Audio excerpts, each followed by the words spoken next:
dimineață se cobora și stătea de vorbă cu el în grădină.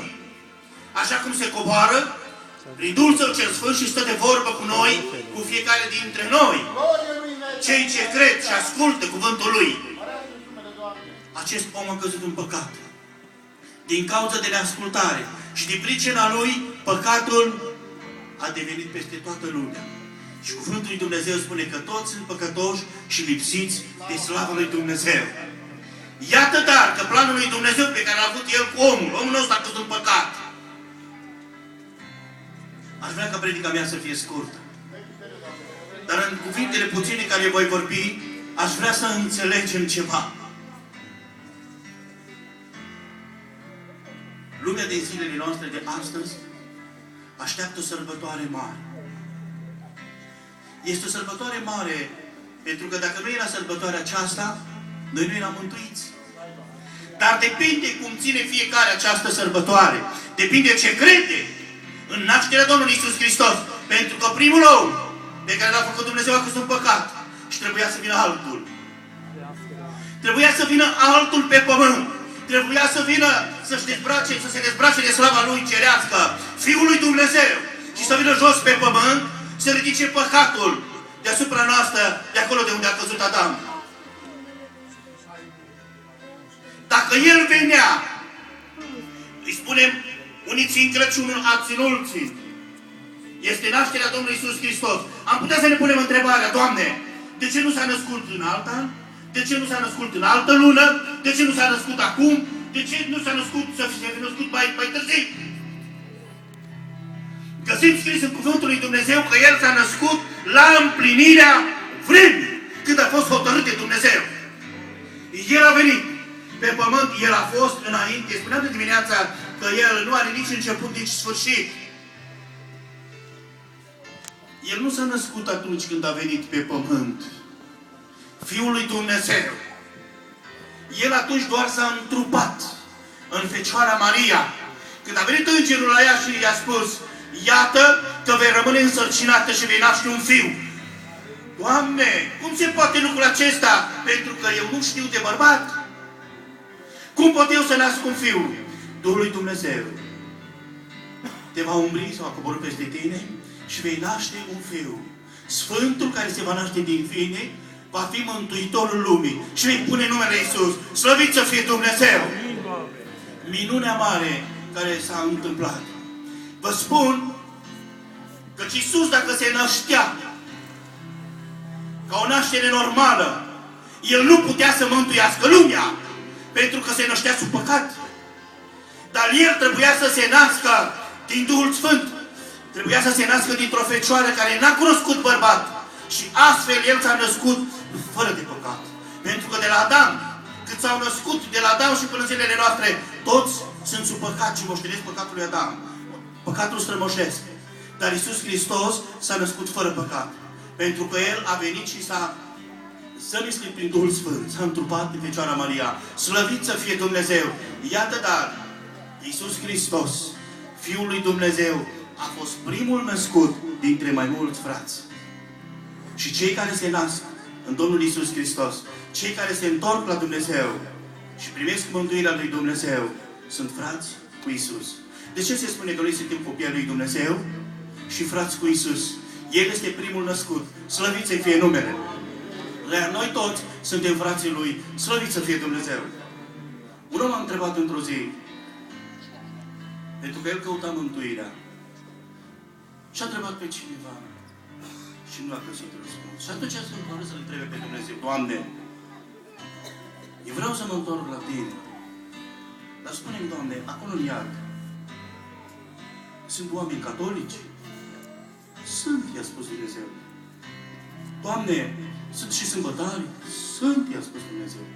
Sunt și penticostali? Sunt, i-a spus Dumnezeu. I-a întrebat de toate religiile și Dumnezeu a răspuns că de toate religiile erau în iad. Și omul nostru a rămas nedumerit. Doamne, dar cine va fi în rai atunci? Pentru că eu vreau să mă întorc la Tine și eu am auzit că există rai și există iad.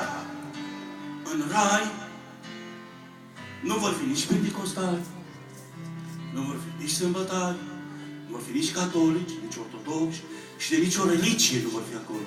Acolo în cer, în locul unde Iisus Hristos a dus să pregătească locul, acolo vor fi numai de cei care spuneam adineauri, frații lui Iisus, copiii lui Dumnezeu.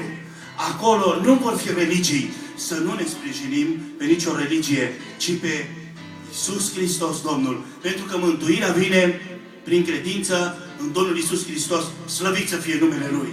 Domnul Iisus Hristos să ne binecuvânteze. Se apropie o sărbătoare mare. Mai sunt câteva zile în anul acesta. Și ar fi bine să ne rugăm. Pentru că pentru unii anul acesta a fost mai greu, pentru alții mai ușor, probleme, greutăți, neajunsuri. Să ne rugăm lui Dumnezeu ca anul în care vine să pășim niște oameni mai buni. Să ne uităm în viața noastră în urmă și dacă cândva am fost noi mai buni, să spunem, Doamne, așa cum am fost atunci. Sau dacă nu, vreau să iau o hotărâre nouă și în anul acesta care intrăm, să fim niște oameni. Pentru că cuvântul lui Dumnezeu, în lucrarea care s-a vorbit, a spus că va veni întuneric. Vor veni vremuri grele. Dar Dumnezeu ne-a promis că pe noi, cei care cheamă numele lui Dumnezeu și cred în El, ne va scăpa de problemele și de greutățile care va veni peste lumea întreagă. Deci dacă aceste lucruri se vor strica, haideți să ne facem oameni mai buni și să-L căutăm pe Dumnezeu. Slăvit să fie Dumnezeu! Aș vrea să vă mai spun o mărturisire și cu asta voi încheia. Un om umițiv căuta să se pocăiască, dar el n-a crezut că există Dumnezeu. Și tot întreba în stânga și în dreapta. Și într-o noapte, el, biat, dormind, și s-a trezit pe la miezul nopții și a spus, Doamne, dacă Tu existi, așa cum lumea și cei ce cred în Tine spun că existi, aș vrea să-mi vorbești și mie. Să mi te arăți mie, dacă Tu existi cu adevărat. Omul nostru, după câteva clipe, a auzit un glas. Era de miezul nopții trecut. Locuia la o margine de pădure, marginea satului. Ieși afară, din casa ta, treci câmpul acesta mare care este între tine și pădure, treci pădurea până dincolo și acolo te va aștepta cineva. Slăvit să fie Dumnezeu! Ca un om nebun se gândea el. A ieșit afară, era lună, s-a uitat în stânga și dreapta, nu era nimeni și a luat la drum. A trecut câmpul acela mare, a trecut și pădurea cea înfricoșătoare, spunea el, într-un întuneric, și dincolo la marginea pădurii era o căsuță mică. Când s-a apropiat de căsuță, se vedea la fereastră că era lumină acolo și parcă cineva îl aștepta. Când a ajuns acolo, a bătut la geam, i-au deschis ușa, te așteptăm. I-am așteptat de mult și știam că vii. I-au spus, doi oameni care au acolo, soț și soție. Au început să-i vorbească de Dumnezeu și el, până la urmă, a fost înduplecat să-și plece genunchii și să se închine cu ei lui Dumnezeu. După ce s-au închinat și după câteva cuvinte schimbate între ei și le-a vorbit de Dumnezeu, omul nostru a plecat spre casa lui. Mâine dimineață s-a hotărât să meargă să-și cumpere și el o Biblie. S-a hotărât să meargă la o librărie să-și caute o Biblie. S-a sculat de dimineață, a știut el că acolo în satul lui există o librărie. A intrat înăuntru, dar spre marea lui mirare, a întrebat pe femeia care era acolo, Doamnă, vreau și eu o Biblie, să-mi cumpăr și eu o Biblie. Femeia l-a îndreptat, uite acolo, pe raftul acesta este plin de Biblie.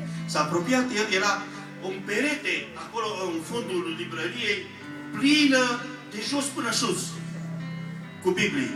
A început el să răsfoiască, să ia una, să ia alta, și nu știa ce să creadă. Ce se întâmplă atâtea Biblii, în multe feluri, altele mai frumoase, altele îmbrăcate în piele. Și până la urmă a stat el vreo 2-3 ore acolo și tot a răsfoit pe ele și totuși nu și-a găsit Biblia pe care el o căuta. Și atunci a zis el în minte lui, Doamne, dacă Tu existi și acei oameni au spus că Tu existi, arată-mi, Doamne, și mie care este Biblia mea. Și a auzit o șoaptă. Du-te acasă, pentru că totul este sub controlul meu. N-am mai știut ce să creadă omul nostru. A început să mai caute și din nou a auzit șoapta. Du-te acasă, căci totul este sub controlul meu. Aici afară, a plecat acasă. Și când era mâine, era duminică. S-a hotărât să meargă la biserică. A căutat el o biserică mai apropiată sau în ce biserică s-o fi dus el și când a intrat acolo, a stat rezemat lângă ușă și a zis el dacă o fi ceva, vreun pericol, să fiu aproape de ușă și să ies afară. Să fug. Lângă altar, acolo pe prima bancă, zice că era un om înalt, și el se uita la el. După ce s-au rugat, omul s-a întors către el și a venit direct la el și l-a privit în ochi. Și omul acesta a spus: Biblia aceasta o am de mult. Cu regret spun, dar Dumnezeu mi-a vorbit azi noapte ca Biblia aceasta să ți-o dau ție. Era o Biblie însemnată peste tot. A luat Biblia și după ce a plecat acasă, nu știa cum să mulțumească lui Dumnezeu și el a văzut că totul este sub controlul lui Dumnezeu. Deci într-un raft de Biblie, n-a găsit o Biblie. Pentru că Dumnezeu i-a pregătit una în biserică și să vadă că există Dumnezeu cu adevărat și că Dumnezeu a vorbit cuiva să-i dea Biblia lui. După vreo câțiva ani de zile, omul nostru a ajuns păstor în biserică, acolo unde a intrat.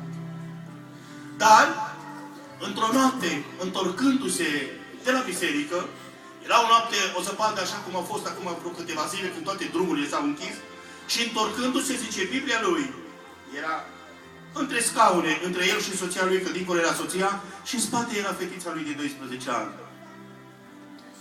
Și mergând el, zice, când trebuia să o iei la stânga, spre casa lor unde stăteau, el a semnalizat, n-a băgat de seamă, o mașină venise din urmă și a intrat în ei.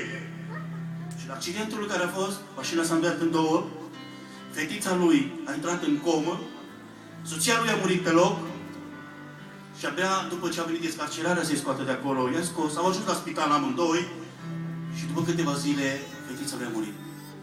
A venit doctorul la el și a spus cu regret, spun, și pare rău, i-a spus omului nostru, dar fetița ta a murit. A plâns omul nostru și a regretat la urmă că s-a pocăit.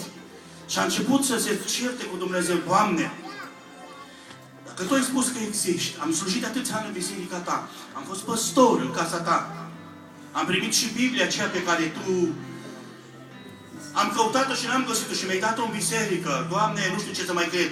În viața mea n-am să te mai vestesc, n-am să mai vestesc cuvântul Tău. După câteva zile a ieșit din spital, a ajuns acasă și a trecut un an jumate. Și el tot spunea lui Dumnezeu: Doamne, în loc să învăț familia, ca niște răstari crescând în jurul meu și aducând rod, acum nu mai este nimeni. Doamne, nu vreau să-ți mai slujesc. A trecut un an jumate și un prieten care l-a cunoscut pe el l-a sunat într-o zi: Frate, te rog frumos, avem o evangelizare, vină și tu de seară ca să ții o noapte de evangelizare. Te rog frumos în numele Domnului Iisus. El a răspuns: mă voi duce, dar tu știi că eu de un an jumate n-am mai pus mâna pe Biblie și n-am mai vestit cuvântul lui Dumnezeu. Îl voi întreba pe Dumnezeu. Și dacă Dumnezeu va voi și mă va trimite, dacă va fi după voia lui Dumnezeu, am să merg. Știi ce a spus el? S-a pus pe genunchi și s-a rugat: Doamne, am să merg, dar cu un scop. Dacă îmi vei da Biblia mea înapoi. Biblia lui a rămas între scaune. Ce a spus el? Ce s-a întâmplat cu ea după accident? A fost luată mașina și Biblia nu s-a mai găsit. Doamne, dacă îmi vei da Biblia mea, el credea, am să-i cer lui Dumnezeu ceva ce nu poate îmi da.